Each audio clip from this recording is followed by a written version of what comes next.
I do want to thank you again, everyone, for all the efforts that have been put in over the last month or so. For a new group, this has been absolutely phenomenal, the work that you've done. So again, the pizza was just a token thank you, but you people have really come up big time. Thank you for your work.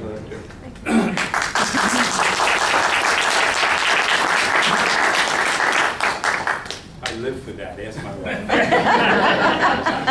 True Would you story. please stand? We do want to open with a prayer.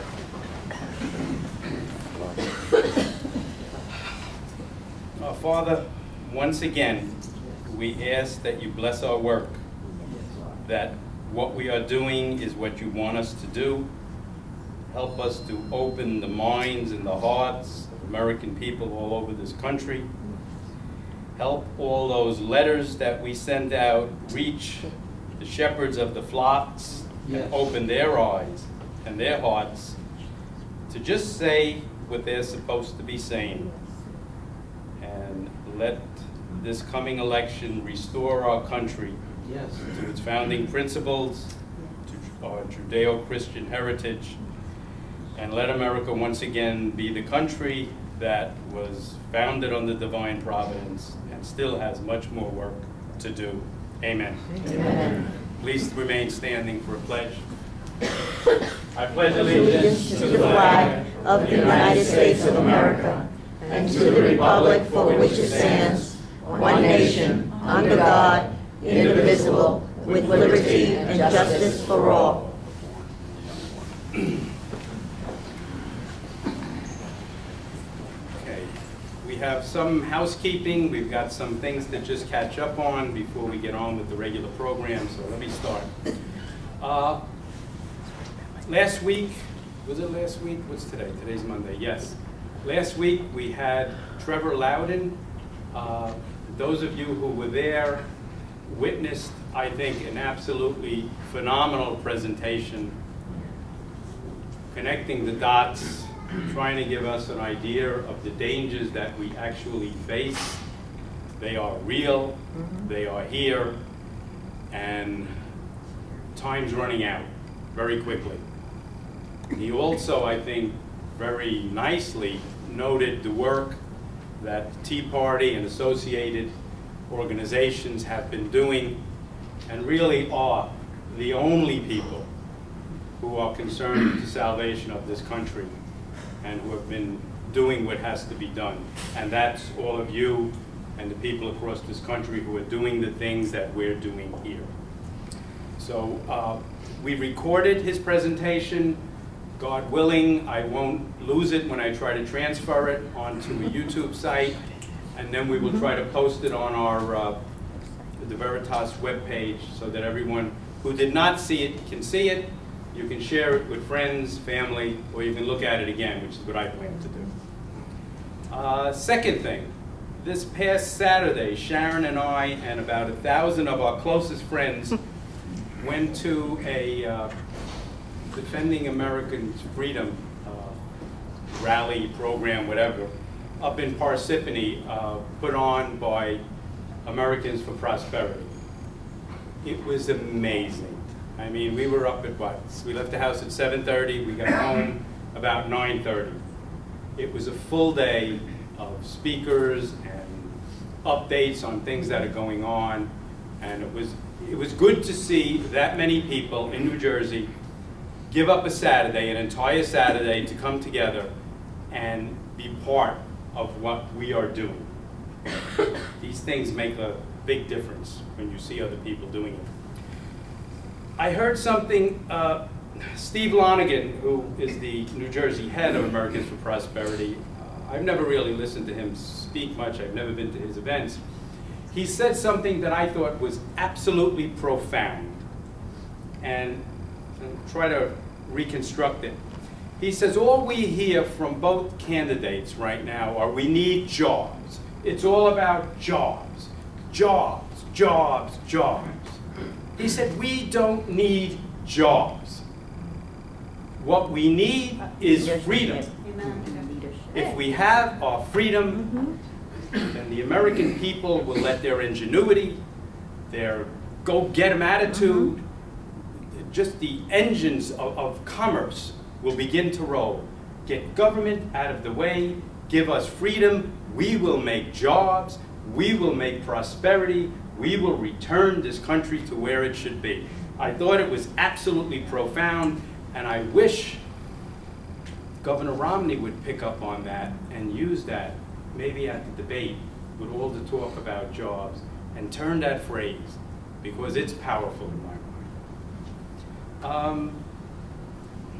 Peter showed me something. I don't know if we have any NRA members here, but the NRA is certainly a supporter of our Second Amendment rights, and they have a coordinator who's doing some work. And I have his email here in case anybody wants to get involved in some of the things that they're doing. Now I'm going to read it if you want to try to write it down. If not, see me later or see Peter and we'll give it to you. It is MARLOWEZECA@AOL.com. Okay, I'm not going to repeat it again, but I'll have it here if anyone's interested. See me or see Peter at the end. Now, a little bit of recap, things that are going on. Last night, I was on the phone for about an hour and a half to 2 hours. There is a weekly recap with Tea Party Patriots, of which I'm a member. And last night, they had some of the local coordinators from the swing states on, just giving an update, what's going on around the country. And it's very interesting, and that's why I wanted to hear it, and I wanted to share it. I'm just going to mention some bullet points of things that I heard over the course of the conversation. One group was out and made 45,000 calls. Tea Party Patriots gave certain groups grants to do things. In some of these states, the groups that got grants came together to leverage the money they got, and they were able to put up some of these electronic billboards, which, you know, at key intersections, and that's been making a difference. I heard that the GOP is not doing enough, that the Tea Party Patriots and these other groups are filling the gaps. They have the energy, they have the passion, they have the boots on the ground doing the work that some of the Republican organizations are not doing, not surprising. There are house parties going on, something that any of us can consider here. Invite some of your friends, your family, neighbors, who you think maybe don't understand, to your house, have some coffee, talk to them. If you get enough of them at your house, and I'm around, I'll talk to them. Or there's some people in here who will very easily speak to people. Get the word out. Do it comfortably, around your coffee table, in your kitchen, in the living room. Things are easy. Coal is becoming a major issue in the campaign in Ohio, Pennsylvania, and Virginia. It's just catching on. And the coordinators from some of these areas said it has become huge. People are starting to understand the impact of this moratorium or death threat to the coal industry. The jobs it will lose, the cost of energy, all the impact. So you'll probably be hearing more about coal in the next few weeks before the election. Another big issue, Agenda 21, property rights. It's become major. We spoke about it briefly. It's coming into play. On that note, I just wanted a quick aside. Our next meeting here, which is going to be November 19th, it's a Monday night, I've arranged to have an Agenda 21 presentation put on for you. I've spoken about it. I am not as well versed in it as some other people. And one of the people who actually presented at the American for Prosperity event on Saturday is going to come down and give us a presentation and answer questions. Well worth your while, even though it's after the election. What else did I hear last night? The Ron Paul people are not stepping up for Romney. They are holding fast and are going to lose their votes. So if you happen to know any Ron Paul people, I understand standing on principle. I understand all of this. However, pragmatism, that awful word that I really don't like to use, must come into play this time around. Then we can get back to the principles on that. People are starting to travel to swing states to walk and to get out the vote. Phone banking from home, if any people are interested in that. Tea Party Patriots has put a program together for that. We can kind of get you hooked up if you want to do that. Black ministers in Nevada are now speaking out directly against Obama. Florida groups are starting to work with vets and putting on a big Spanish outreach. Good. So these are some of the things that are going on around the country. I find it encouraging to hear because sometimes all we know about is what's going on here in this section of Union County. So I wanted to share that with you. Now, our work approaching the election. People, the phone center that a number of you have gone to up in Mountain Lakes, it's easy to do, it's comfortable to do, they feed you, they make you feel at home. It's something you can all do, and I encourage you to spend some time up there. Those calls are important. They're calling swing states. They were calling Pennsylvania. I think they were calling Florida latest. Am I right, Dee? Think about it. And don't go alone. Go in pairs. Make an outing out of it. Go up there, like I said, you'll get something to eat, something to drink, talk on the way up, talk on the way down. And when you get there, you spend an hour or two making a difference. Please. Get out the vote. Actually, the walking part of it. We have 5 members from our group who are have signed up to do it. And I see 2 of them here tonight, so I'll do this privately with you. Besides going door to door, there's going to be a campaign to make it even easier for you. Give out literature at the train stations, okay? Some very well done pamphlets are available. It's something we can start to do. You go in the morning or later in the day, when the people are coming home, and just hand out some pamphlets. It's not threatening. It's not as threatening as knocking on the door. We can all do that. I'll outline all of this, in an email to you, but I'm not going to talk about it. An update on our Swing State Shepherd campaign. And this is where I tell you what. I was talking to the co-chair of the Tea Party Patriots co-state coordinator today. And she had heard what we were doing, and she said, "How is that mailing going?"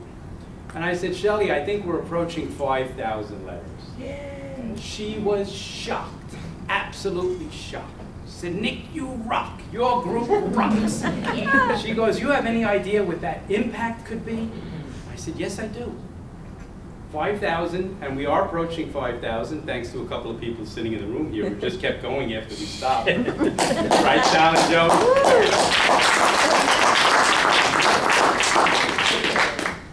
I didn't mean to embarrass. I meant to. Yes, you did. Acknowledge the hard work. The check's in the mail. Yes. You had your pizza, now shut up. But we are approaching 5,000. And again, that is amazing. And it's something that we did. It just came, it popped up out of Colin's head, part of it. And we kind of expanded on it. And I expanded on it. And then you executed. So that's been wonderful. But now we're approaching phase 2. And I've been holding off until now. What I'd like to do, and you will get an email on this now, is I'm going to email all of you and everyone on my contact list explaining what we did in the Swing State Shepherd campaign, and then attaching copies of the 3 letters, 1 Catholic, 1 Protestant, 1 Jewish, and asking them to personally hand deliver it to the pastor of their church, or mail it with a personal note to the pastor of their church. I don't want this mass mailed or mass emailed. I want personal touch. And the other thing I'm going to ask everybody to do is to forward this email to everyone on your contact lists. Make it go viral. But include the instructions that I'll have there that this is to be personally dropped off at church, put in the collection basket, or mailed with a personal note. It's a personal touch time right now. So that's going to be phase 2. We hit 5,000 with phase 1. Lord only knows how many more we can get in the last couple of weeks when it really makes a difference. After Trevor Loudon spoke the other day, I issued a challenge And I said, if you heard Trevor, you had to be quaking in your shoes. You had to be terrified about our exposure here, of what can go wrong. And I said, I want everybody, no matter what you're doing, to do more. And I want you to email me tonight and say, Nick, I want to do more, what can we do? Someone took me up on it and shut me up. And I won't say who, but I'm going to just read you the email I got. Quote, I'm taking you up on your challenge tonight. Here's my email asking, what are we doing next? Let us know what you need and we're on board. Currently, we're working the phone banks 2 to 3 nights a week. We've walked our voting districts. We will be with other Tea Party members at train stations to hand out flyers on Thursday and Monday before the election. If I didn't have prior commitments Saturday, we'd be in Pennsylvania with the Morris County Patriot Group going door to door. All of it doesn't feel like enough. If you have a plan, count us in. If you're doing some brainstorming, let us know and we will be available. End quote. That was the message I received. And I tell you what I wrote back to them was, okay, you shut me up. I can't ask any more from you. However, we are going to brainstorm because we still have some time left. Anne has been gracious enough to offer her house this coming Thursday at around somewhere between 7 and 7:30. Those of you who want to get together, and this is not going to be me talking, I'm taking a break that night. I want to hear ideas. I want to hear what you think might work, what you want to do. We'll hash them out. We'll weigh the pros and the cons. We'll pick the things that we think will make the most impact in the next few weeks, and then we'll put them out to everybody, and we're going to do them. So Thursday night at Ann's house, Ann suggested as we do a little bit of potluck, everybody bring a little bit of something. We'll eat, we'll drink, and we'll talk. It'll be a social, working evening.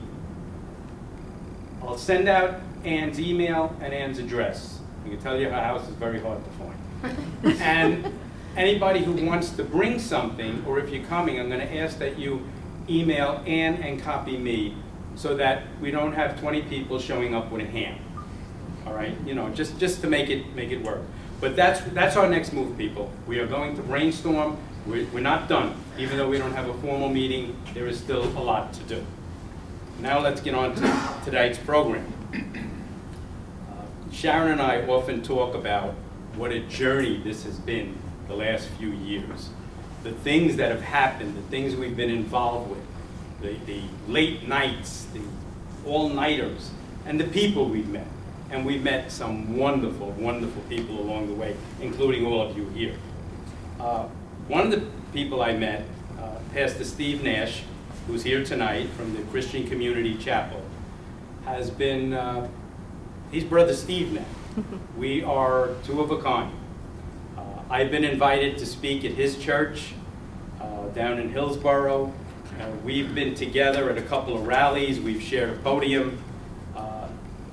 It's an inspiration to hear him speak.